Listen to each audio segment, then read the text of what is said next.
Et pour le fait du jour, nous retrouvons Éric Le Boucher. Bonsoir Éric. Bonsoir Emmanuel. Le fait du jour, c'est donc la réunion du G20 à Istanbul. On sait que l'économie mondiale va mieux encore qu'eux. Et en plus, personne n'est vraiment d'accord sur la stratégie à suivre. Oui, vous avez raison, ce n'était pas une réunion très réjouissante. L'économie mondiale sort peu à peu de la crise, mais avec un pas très mal assuré. Christine Lagarde, la directrice générale du FMI, a lancé un appel à l'ensemble des ministres des Finances des 20 grands pays réunis en Turquie. Le temps presse, a-t-elle dit, face au risque de faible croissance persistante et de fort chômage auquel sont confrontés de nombreux pays. La croissance est revenue, la crise est passée, du moins en Amérique, mais les risques d'une grande période de stagnation persistent, dit Christine Lagarde. Ces risques sont d'abord monétaires. On a vu la flambée incontrôlable du franc suisse. D'autres monnaies peuvent être secouées par surprise dans un sens ou dans un autre par les marchés financiers. Les baisses des taux des uns et des autres donnent l'impression d'un début de guerre des monnaies.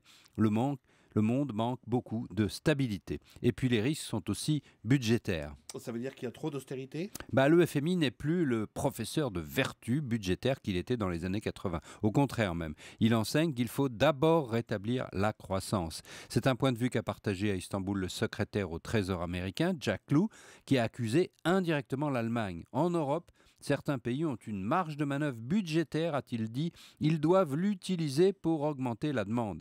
Et un message que Mme Merkel n'entend pas.